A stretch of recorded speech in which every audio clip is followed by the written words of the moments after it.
Haleluya. Puji nama Tuhan. Haleluya. Saudara kekasih, puji Tuhan, di awal yang bulan Agustus ini kembali kita boleh datang beribadah kepada Tuhan. Kita syukuri semua karena kemurahan dan kasih Tuhan. Amin. Amin. Amin. Iya, 1 minggu pernah kita tidak beribadah dan perasaan hati ini sangat seperti ada yang hilang. Haleluya. Haleluya. Makanya tadi ketika Ibu Gembala katakan kita bersyukur ya. Kita wajib bersyukur saudara, karena kita tidak pernah tahu kapan waktunya kita tidak boleh beribadah. Tetapi inilah yang menjadi pergumulan kita bersama. Kita datang duduk beribadah di sini, sama-sama kita punya beban. Amin. Beban hati kita adalah berdoa, bersatu hati, terkhusus bagi pandemik yang terjadi di negeri kita ini, supaya boleh cepat berlalu. Sudah banyak warga negara yang mengeluh, jemaat juga banyak yang mengeluh, mulai mengalami krisis, pekerjaan di mana-mana mulai ada pengurangan. Semalam sore kami pergi ke Medan Mall, berencana mau membeli roti perjamuan karena sudah mulai habis. Lalu kami kejar selesai pemberkatan nikah semalam. Sampai di sana kami disuruh mutar, padahal itu masih sekitar jam 3. Mohon maaf Pak, silakan putar. Kenapa Pak? Mallnya tutup. Haleluya, kami mau pikir bagaimana. Lalu kami siasati untuk beli roti untuk menggantikan roti perjamuan kudus. Puji Tuhan, kita tahu berapa banyak karyawan yang dirumahkan oleh karena pandemi ini. Amin. Makanya ketika kita masih ada waktu beribadah kepada Tuhan, Tuhan katakan berserulah, gunakan kesempatan ini saudara. Amin. Gunakan waktu ini untuk benar-benar mendengarkan suara Tuhan. Kita tidak bisa salahkan 100% ini karena salah Tuhan. Apakah Tuhan salah? Kalau Tuhan mau, kalau Dia mau, mungkin kita dalam hati berkata, kalau Tuhan mau. Apakah Tuhan tidak bisa menghalau bangsa ini? Apakah Tuhan tidak mampu untuk menjauhkan virus corona ini dari bangsa ini? Apakah ada di antara kita yang berpikir Tuhan tidak sanggup? Tapi saya mau katakan Tuhan sanggup. Amin. Tuhan sanggup. Amin. Sama-sama kita katakan Tuhan sanggup. Dia sanggup. Sama-sama kita katakan Yesus sanggup melakukan perkara yang besar. Dia sanggup, Yesus sanggup, katakan, memulihkan yang terluka, menyembuhkan yang menderita. Dia sanggup memulihkan hidupku. Amin. Dia sanggup. Makanya kita dalam iman tetap semakin Tuhan izinkan hal-hal yang demikian terjadi, semakin kita dengar-dengar dengan suara Tuhan. Amin. Banyak yang berasumsi ini adalah jalan antikristus untuk datang, sehingga banyak juga di antara warga, bahkan mungkin jemaat yang meragukan, tolak itu vaksin. Saya mau katakan kepada kita, antikristus memaksa umat yang percaya untuk menyangkal Tuhan. Amin. Ketika kami divaksin kali kedua, kami tidak dikatakan tinggalkan Tuhan Yesus. Tidak ada satupun perkataan yang melarang kita untuk percaya kepada Tuhan. Tapi kalau dikatakan mau pilih Yesus atau kau harus binasa, kau pilih Yesus kau binasa, kau sangkal Yesus kau selamat. Kalau hal itu diperhadapkan kepada kita hari ini saudara, tanggal 1 Agustus, sama-sama kita katakan tanggal 1 Agustus. Ingatlah firman Tuhan ini, selalu pilih Yesus. Amin. Sama-sama kita katakan, saya mau pilih Yesus. Saya mau pilih Yesus.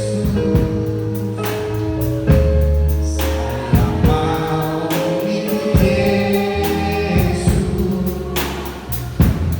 sampai selama-lamanya. Meskipun saya susah,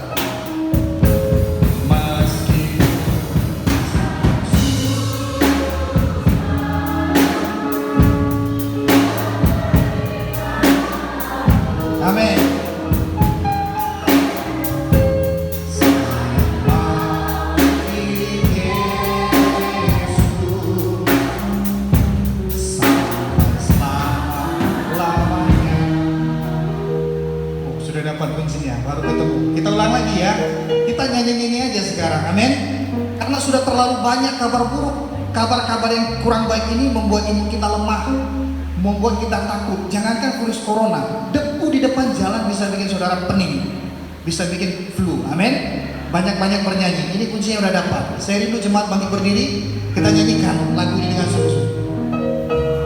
Saya mau Yesus. Angkat tangan kepada Tuhan.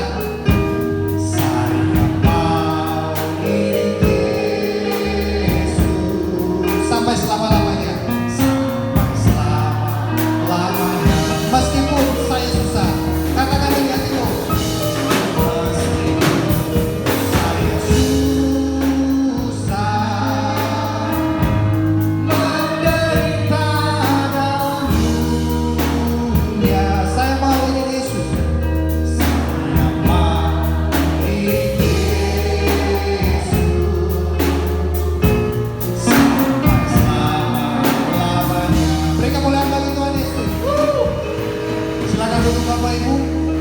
Iya, kalaupun keadaannya semakin susah nantinya, lagu ini menguatkan kita.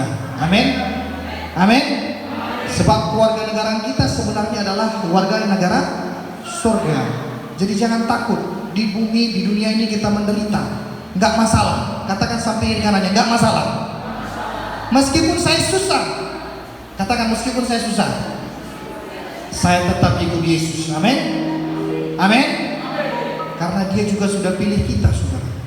Meskipun kita berdosa, meskipun kutuk dosa sudah turun-temurun berlapis-lapis, belum lagi yang diwariskan nenek moyang kita, dosa kita juga, bahkan yang baru kita lakukan hari ini, detik ini, ketika kita gak sungguh-sungguh, ketika kita bernyanyi hanya dalam bibir saja tapi dalam hati, mana tahu kita itu Pak Pendeta. Kita harus tetap percaya Yesus adalah sumber keselamatan kita. Amin. Renungan kita pada hari ini dengan judul Allah mau berdamai dengan dosa kita. Apakah kita mau berdamai dengan Allah? Kita bersyukur minggu ini kita boleh kembali mengadakan perjamuan kudus. Kita akan duduk semeja dengan Tuhan, menikmati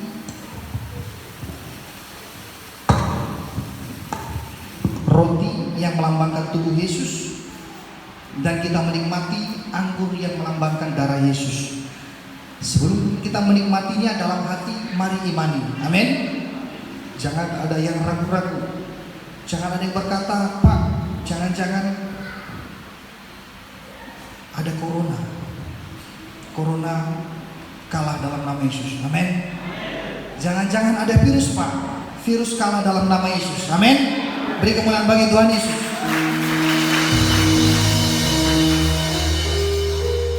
Nah, mari kita buka sama-sama Alkitab kita dalam 1 Yohanes pasal yang keempat, ayatnya yang ke-10. Saya rindu umat Tuhan kita baca dengan sungguh-sungguh, dengan suara nyaring. Pastikan telinga kita mendengar, sebab iman timbul dari pendengaran dan pendengaran akan firman Allah. Amin. Kita baca yang sudah dapat sama-sama katakan amin. Haleluya. Dua-dua ya. Inilah kasih itu, bukan kita yang telah mengasihi Allah, tetapi Allah yang telah mengasihi kita dan yang telah mengutus anaknya sebagai pendamaian bagi dosa-dosa kita. Mari umat Tuhan sama-sama kita baca sekali lagi serentak ya.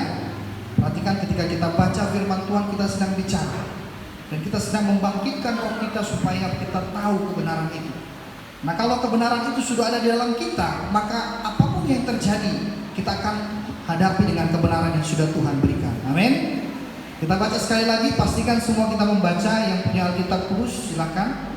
Yang punya Android masih kudus boleh juga. Tapi kalau sudah tidak kudus jangan lagi. Haleluya. Kita baca dua-dua ya. Inilah kasih itu, bukan kita yang telah mengasihi Allah, tetapi Allah yang telah mengasihi kita dan yang telah mengutus anaknya sebagai pendamaian bagi dosa-dosa kita.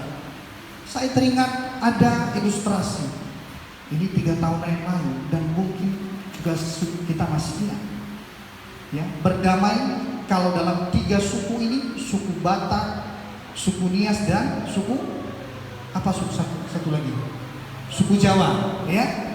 Perhatikan saudara, kalau suku Batak, ya, dikatakan dalam ilustrasi pisaunya ditaruh di depan. Itu pisaunya di depan, seperti dasi saya ini, sarungkan di depan. Nah, makna dari pisaunya di depan ini, ketika ada permasalahan antara yang satu dengan yang dua, mereka akan saling mengeluarkan, ya, perkataan-perkataan dengan keras. Kalau bisa suara yang paling kuat dianggap yang paling menang, yang paling banyak bicara dianggap yang paling benar, ya. Jadi masing-masing akan berargumen. Kau yang salah, siapa yang salah? Ya, sampai-sampai orang di sekitar juga bisa berkerumun, rame-rame melihat ada apa ini? Mau waduh, alamiah, waduh. Setelah orang rame-rame mereka bilang ya udah, orang pun heran. Marahnya tiba-tiba, suaranya besar-besar, tetapi berhentinya juga tiba-tiba. Amin. Yang mengerti senyum-senyum ini, berarti pengalaman ini ibu-ibu ini. Mama saya juga orang Batak, ya. Itu kalau ilustrasi pisaunya di depan. Nah, kalau orang kita Jawa, ya, ini ilustrasi pisaunya ada itu bukan pisau, apa namanya? Kerisnya ada di belakang. Ini kalau berbicara, ilustrasinya adalah ketika ada masalah, mereka bisa bilang, ya, maafkan saya, ya, ngangguk dan mungkin tidak ada bicara. Sehingga orang juga nggak tahu kalau sedang ada masalah. Orang juga nggak merasa ada masalah dengan dia. Nah, tetapi di belakangnya, ini bisa bahaya, mungkin bisa berlanjut. Amin. Nah, ini hanya ilustrasi. Mohon maaf kalau video ini nanti di streaming dan yang suku Jawa melihat, ini hanya ilustrasi. Justru kalau ada nama kita, suku kita dibawa dalam khotbah, kita bersyukur. Amin. Berarti Tuhan ingat sama kita. Amin. Nama saya dulu bukan hanya suku, nama saya sering dimasukkan dalam khotbah, tapi saya bilang terima kasih Tuhan. Amin. Jadi kalau ada saudara yang namanya masuk dalam khotbah, bersyukur. Berarti Pak Gembala sedang ingat kepada kita. Amin. Berarti Tuhan Yesus ingat pada kita. Amin. Mau diingat Tuhan? Iya, biarkan saja. Amin. Mau diingat Tuhan? Iya, jangan ketika kita susah aja mau ingat. Aku lagi senang Tuhan, lupakan dulu aku sebentar. Nah, itu ilustrasi dalam suku Jawa yang pisaunya kerisnya ditaruh di belakang. Yang parahnya ada satu suku yang pisaunya setengah di depan, setengah di belakang. Itu suku saya. Bilang dulu yang Nias, suku saya. Suku saya, bilang dulu. Ada yang orang Nias malu bilang orang Nias gitu. Saya walaupun setengah Nias setengah Batak, kalau ditanya suku apa? Suku Nias. Amin. Yang suku Nias angkat tangan dulu. Puji Tuhan, gak ada yang menyangkal. Haleluya. Jangan karena kita lebih banyak mendominasi, ya. Amin. Gereja Tuhan bukan gereja suku. Amin. Kalaupun sekarang isu-isu sedang digulir, jangan lagi orang Nias yang naik jadi pimpinan nasional. Sudah cukup. Gereja Tuhan ini gereja nasional. Amin. Sekarang itu isunya ke sana, supaya jangan lagi ada orang Nias memimpin. Kita marga apa? Marga Najaran? Marga apa? Jenratu. Marga apa? Panduru. Patafanao. Panduru. Marga apa? Marga Lasih. Kita punya satu marga. Marga apa? Marga kesatuan kita marga apa? Marga Kristus. Amin. Jadi jangan tonjol-tonjolkan marga A, marga B, marga C. Ketika kita mengambil satu keputusan mengikut Tuhan Yesus, marga kita marga Kristus. Satu dalam Kristus. Walaupun kita berbeda-beda, banyak suku, banyak agama, banyak perbedaan kita. Ada yang putih, ada yang hampir putih, ada yang hitam, ada yang hampir hitam. Tapi kita satu dalam Kristus. Amin. Marga kita marga apa? Marga Kristus. Nggak ada yang lain. Jadi kalau sudah diganyang-ganyang di wilayah Nias, Medan itu dikatakan isu-isu seperti itu, tolak dalam nama Yesus. Amin. Siapapun yang nantinya yang memimpin gereja Tuhan, kita percaya firman Tuhan katakan tidak ada pemimpin yang tidak bersumber dari Tuhan. Maka kita doakan. Amin. Dalam firman Tuhan dikatakan, tadi saya kasih judul Allah mau berdamai dengan dosa kita. Nah, apakah kita mau berdamai dengan Allah? Pertanyaannya, bagaimana kita boleh berdamai dengan Allah? Tadi firman Tuhan katakan inilah kasih itu bukan kita.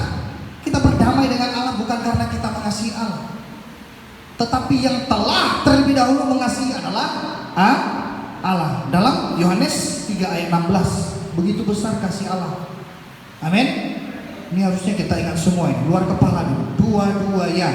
Karena begitu besar kasih Allah akan dunia ini, sehingga ia telah mengaruniakan anaknya ya, supaya setiap orang yang percaya kepadanya, melainkan beroleh hidup yang. Inilah dasar kepercayaan dari orang Kristen. Semua manusia berhak menerima kasih karunia. Amin. Yesus tidak datang hanya bagi bangsa Israel saja. Yesus tidak datang hanya orang Indonesia saja. Yesus datang kepada banyak bangsa, kepada banyak suku-suku. Makanya dalam Matius 20 ayat 19 berkata apa yang dikatakan? Matius 28. Pergilah, beritakan Injil kepada, bukan dibilang pergilah beritakan Injil kepada suku Nias, pergilah beritakan Injil kepada suku Batak, pergilah beritakan Injil kepada suku-suku yang lain, tetapi kepada coba kita katakan sekali lagi, ini SK kita, katakan ini SK saya. Maka kalau zaman dulu ada rasul-rasul itu apostol, ya, adalah utusan. Sekarang ini saudara rasulnya, amin. Katakan saya rasulnya. Jadi jangan bilang apa jabatan saya, tetapi rasul, ya, karena mereka langsung hidup bersama dengan Tuhan, maka dikatakan rasul-rasul Yesus, amin. 12 muridnya, amin. Tapi makna dari kata rasul itu sendiri adalah utusan. Siapa yang mau diutus? Katakan saya. Mana tangannya sudah? Saya. Katakan saya. Saya mau diutus. Iya, kitalah apostol itu, kitalah utusan itu, kita yang menerima firman itu. Jangan sampai terlambat. Sudah kita terima, pastikan keluarga kita mendengar. Anak-anak STT yang sudah banyak belajar tentang firman Tuhan, setelah kita tahu, pastikan orang tua kita yang paling pertama itu adalah ring 1. Amin. Bapak ibu kita, ring 1, telepon dia, hubungi dia.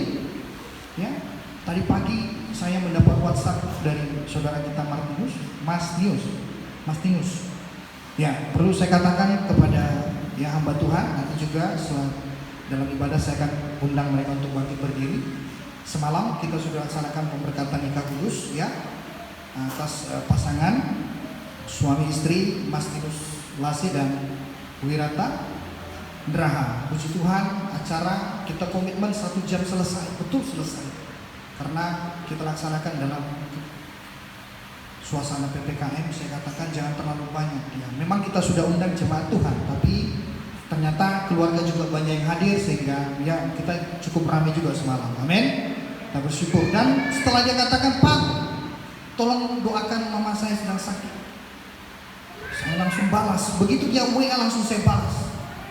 Doa, saya katakan kuasa bilur Yesus menyembuhkan. Amin. Tapi dalam hati saya, biarlah kehendak Tuhan yang jadi. Gak lama kemudian dia WA saya lagi, Pak, ibu saya sudah dipanggil.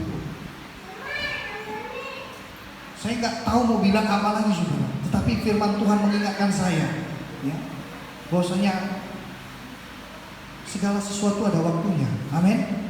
Nah ini juga nanti menjadi penguatan kepada saudara Mas Nius. Saya kira dia gak datang ibadah.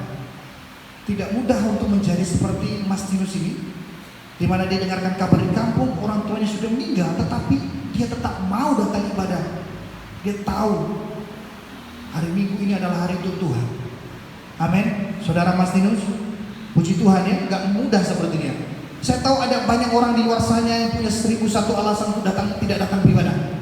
Tetapi dia punya satu alasan untuk duduk di sini dan dengarkan firman Tuhan. Dia tahu siapa yang harus dia cari, suara siapa yang harus dia dengarkan. Dia dengar suara gembala. Dia katakan semalam, Pak, kami akan datang ibadah. Ya, silakan ibadah. Ya. Maka saya yakin ketika dia datang duduk, dia menyembah Tuhan, ya, dia merasakan ada satu kelepasan, ada sukacita, dan saya bersyukur. Tempat mereka ini jauh di Martubung, ya. Martubung sana. Naik sepeda motor pengantin baru yang harusnya hari ini mereka bulan madu, ya, sudah direncanakan kemana jalan-jalannya. Nggak bisa ya PPKM ya, iya.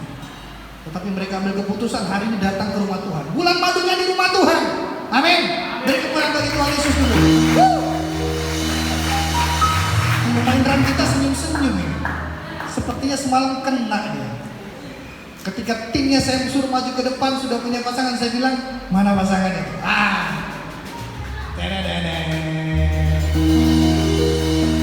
Amin. Jadi saya katakan kepada Mas Tinus dari mimbar Tuhan yang kudus ini, jangan sedih. Amin. Ya, saya katakan syukur. Mungkin itu yang ditunggu orang tua. Dia dengar dulu kabar kamu sudah berkeluarga. Amin. Hatinya tenang walaupun dalam keadaan sakit, dan dia tahu anak kesayanganku ini sudah bisa kuat, sudah ada yang memperhatikannya. Kalau dulu waktu kecil aku yang mengasih makan, aku yang merawat, aku yang membimbing, aku yang menolong, tapi ibunya tahu saat ini sudah ada istrinya. Amin. Yaitu Wirata Draha. Maka ya, Wiranata Draha ya. Makanya nanti sebagai istri, momen-momen seperti ini ya harus benar-benar mampu untuk beri dukungan kepada suami. Amin.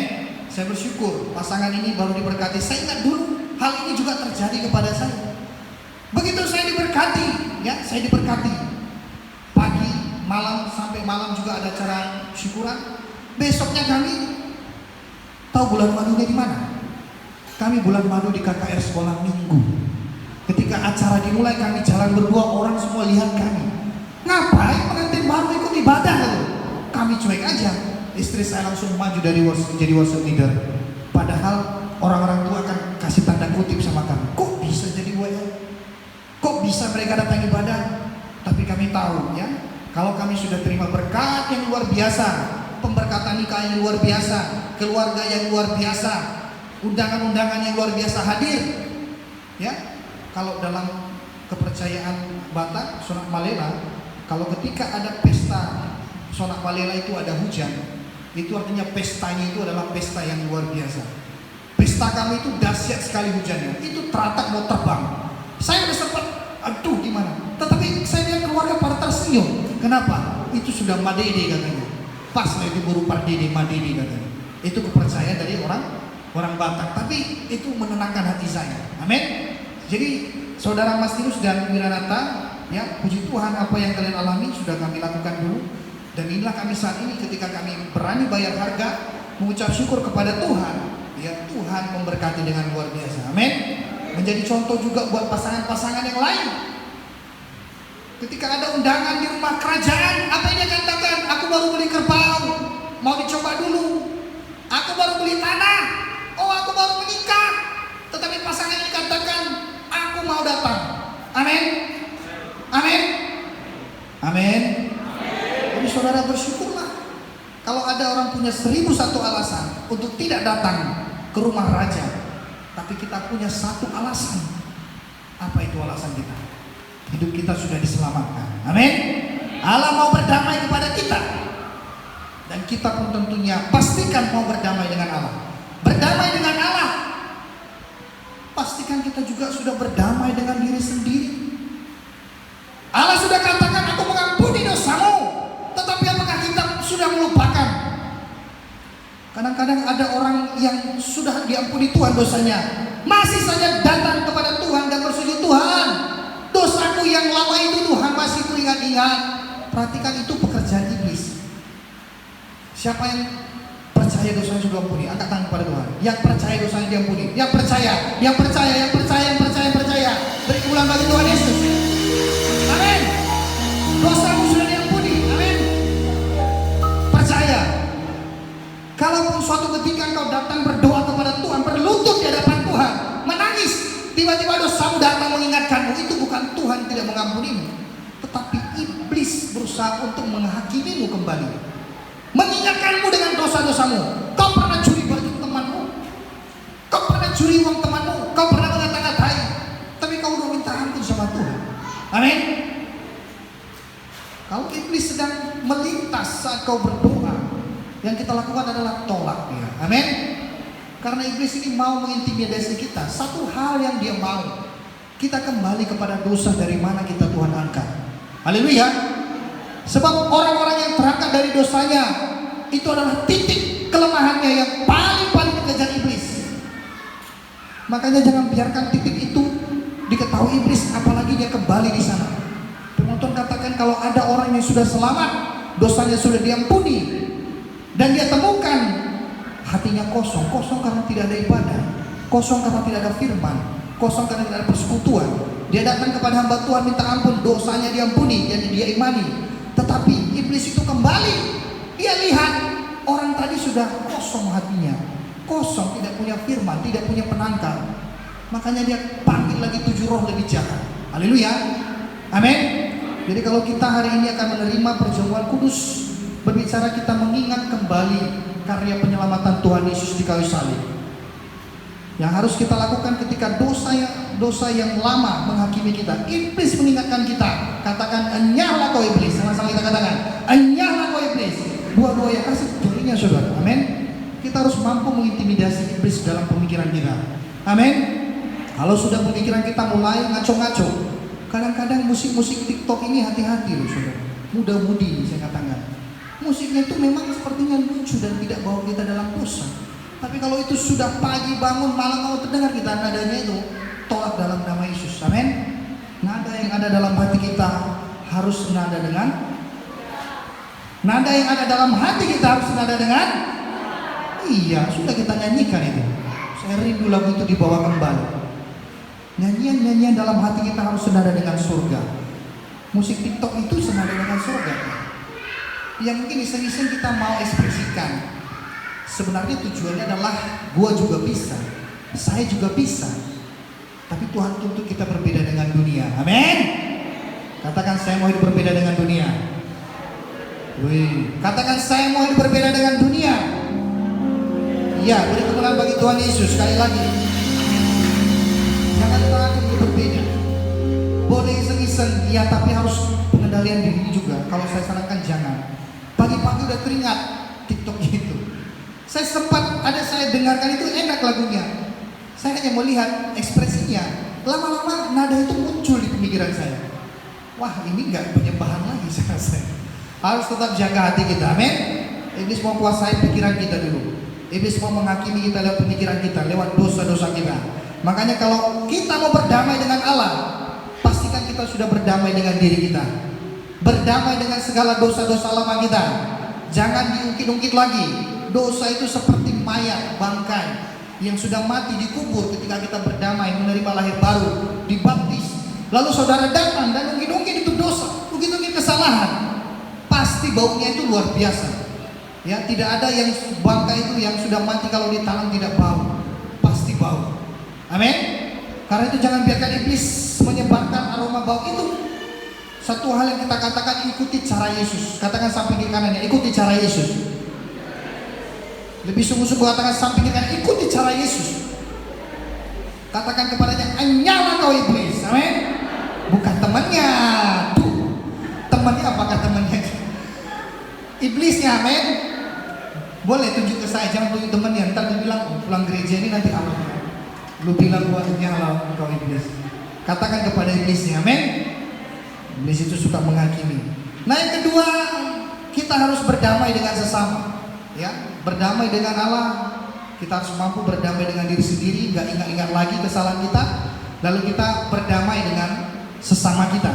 Ya, firman Tuhan ajarkan kita dalam Yakobus 5:16, hendaklah engkau saling mengaku dosa.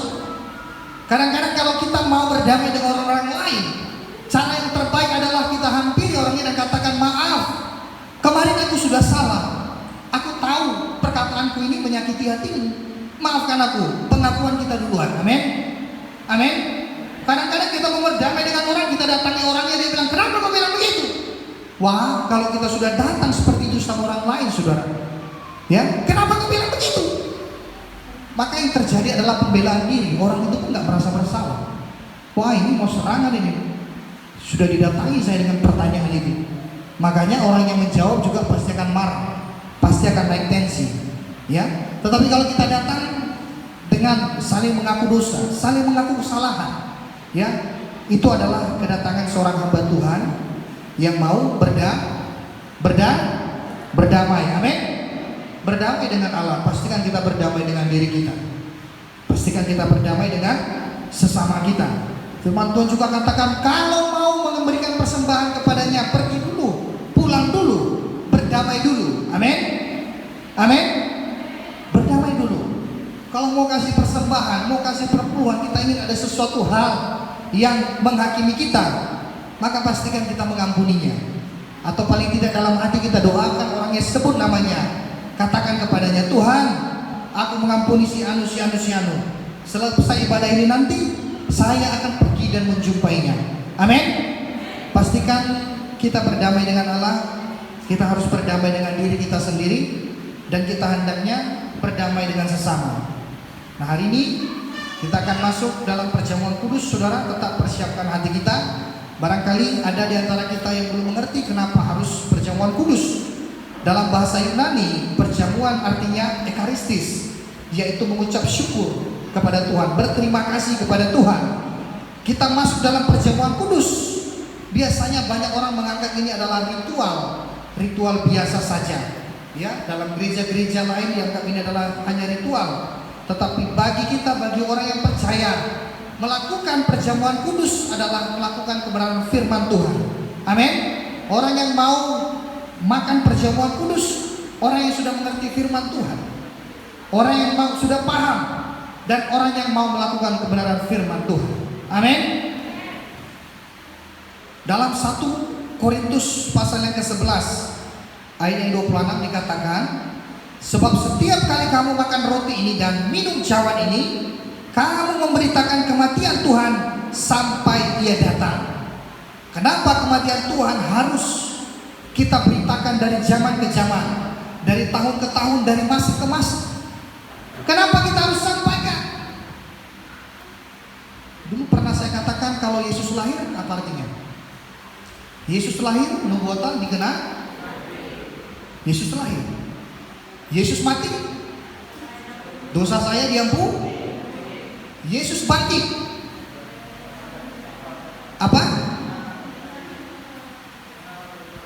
Kemenangan bagi orang yang percaya. Ulang balik ya. Yesus lahir, nubuatan digenapi dalam Yesaya. Amin.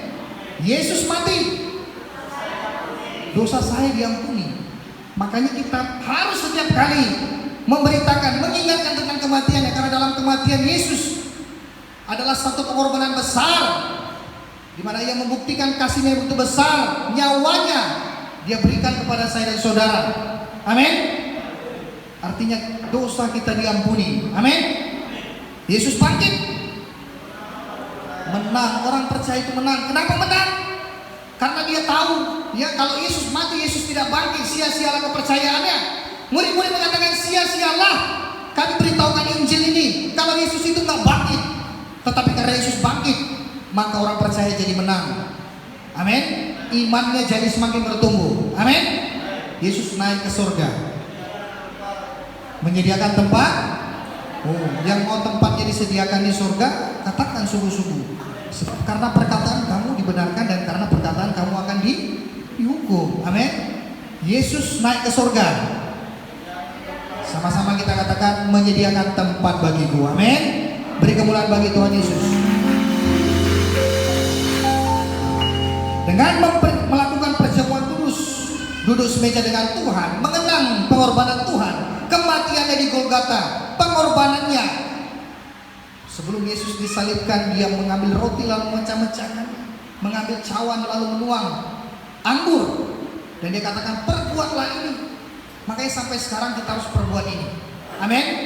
Bukan hanya kematian tentang dosa kita diampuni, tetapi apa yang menjadi berkat dalam kematian Tuhan Yesus. Kolose 2:15 dikatakan, Ia telah melucuti pemerintah-pemerintah dan penguasa-penguasa, dan menjadikan mereka tontonan umum, dan kemenangannya atas mereka. Kita lakukan perjamuan kudus ini, kita ingat kematian Tuhan Yesus. Artinya kita mendeklarasikan kemerdekaan kita. Amin. Bulan Agustus ini kita akan merayakan kemerdekaan Indonesia yang keberapa? Berapa? 76 atau 78? Haleluya. Untung masih ingat Indonesia merdeka sudah berapa tahun. Amin. Saudara udah berapa tahun merdeka? Berapa tahun saudara merdeka? Secara rohani harus ingat. Amin. Dan ini adalah deklarasi kemerdekaan kita setiap bulan. Amin. Sepanjang bulan Juli barangkali kita ada hal-hal yang dosa, ada juga dosa tidak disengaja. Lupa, hari ini kita mau dikuduskan. Amin. Kita duduk semeja dengan Tuhan. Yang kita lakukan bukan hanya percaya dosa kita diampuni, tetapi yang paling berbahaya ketika orang percaya, orang Kristen duduk semeja dengan Tuhan dalam perjamuannya adalah mendeklarasikan kemenangan Tuhan Yesus. Seolah-olah kita mau katakan kepada iblis, "Hai iblis, engkau sudah kalah. Engkau sudah pernah dikalahkan dan engkau akan selalu kalah." Amin. Amin. Makanya orang-orang percaya ini katakan orang-orang yang menang, karena kita sudah diberi kemenangan. Amin. Mendeklarasikan kembali kemenangan Tuhan Yesus di kayu salib. Yang kedua, kita sedang melepaskan pengakuan iman kita lewat ucapan bibir kita. Kita deklarasikan kematian Tuhan Yesus, bukan berarti Yesus yang kita sedih-sedihkan. Tidak perlu sedih. Amin. Kalau ada keluarga kita yang meninggal, ada yang tidak perlu sedih. Ya. Kalau saya ingat ada lirik lagu Batak mengatakan, Nasajul mado ikut mati. Bahasa Indonesianya setiap orang akan mati. Ya, tetapi ada juga orang yang tidak akan mati. Ketika Yesus datang kali yang kedua, didapati masih dalam hidup dan percaya, maka mereka tidak melalui proses kematian untuk masuk surga. Amin. Boleh terangkan, amin. Mungkin ada poin yang hilang di situ. Nasajul mado ikut mati. Jadi tidak ada orang yang kekal. Ya, kematian juga tidak ditentukan umur, tidak ditentukan jenis kelamin. Apakah laki-laki duluan, apakah perempuan duluan, apakah yang tua-tua duluan. Bisa juga yang baru lahir. Haleluya. Bisa yang masih umur belasan tahun, 20 tahun, 30 tahun. Jadi kematian itu adalah hak prerogatifnya Allah. Kapanpun Allah mau. Amin. Makanya lagu yang mengatakan hidup ini adalah kesempatan itu punya makna yang dalam bagi kita. Selagi masih muda, jangan sia-siakan waktu. Keputusan kami untuk pulang ke Medan dan melayani Tuhan, karena kami tahu makna dari lagu ini begitu dalam. Hidup ini adalah kesempatan. Kesempatan mau kaya kah? Kesempatan mau jadi orang jahat kah? Kesempatan mau jadi orang baik kah? Atau kesempatan untuk melayani Tuhan? Itu lagunya kesempatan untuk apa? Hidup ini adalah kesempatan. Hidup ini